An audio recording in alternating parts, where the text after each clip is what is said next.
A gorgeous weekend for folks here at home. In fact, here's video from Lake Fayetteville. Many people out and about, hanging out with mom and their furry friends as well. Great day to do that and enjoy a little walk and exercise. And with that, let's get back to your weather forecast. Meteorologist Robert Suhr joining us once again, and we're talking about things heating up. So kind of lay it out there for us, Robert.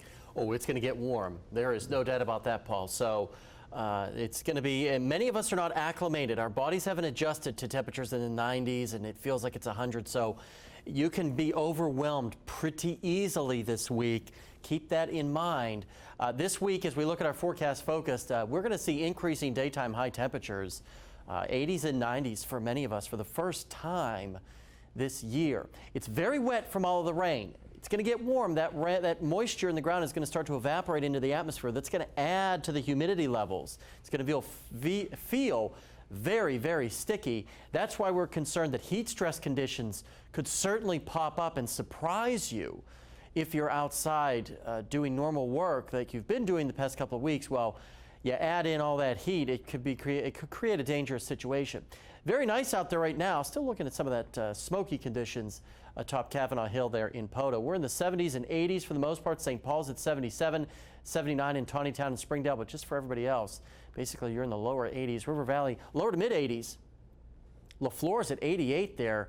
Ooh, double snowmans. That is a warm, warm day right now. Big picture, nice and quiet over our area, but some rainfall moving out of Minnesota into Canada there, into the Canadian prairies. The Intermountain West, you got some showers on and off, much cooler across the Intermountain West this week.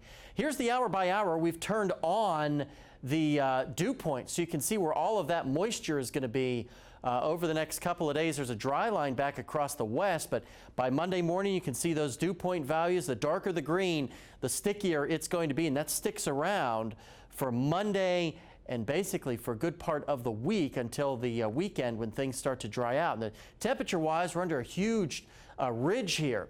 Ridge is just going to keep pumping in that warm air. You can see Tuesday into Wednesday into Thursday as well. Those darker oranges representing the warmer temperatures, much cooler though across the west. It won't be until Friday and Saturday when the ridge starts to finally break down and temperatures will finally start to cool down back to where they should be, into the 70s. Tonight we'll struggle to get into the lower 70s and upper 60s for our overnight lows. And then tomorrow, upper 80s and lower 90s tomorrow. And by tomorrow afternoon, the heat and the humidity could make it feel like it's above 100 degrees in the River Valley and very close to 100 in northwest Arkansas. So again, leave the earth tones at home. The browns, the blacks, the dark reds. This is the time for those whites and those light yellows and the light blues that don't absorb all of that energy from the sun. It'll help you stay cool a little bit. Plus, water always helps. The extended forecast features a whole lot of 8s on it, with lots of 80-degree readings, lots of sunshine this week. We will start to see more cloud cover mixing in with the sun as we get toward the middle and second half of the week, and watching for rain to return by late next week, but it's a very slim chance.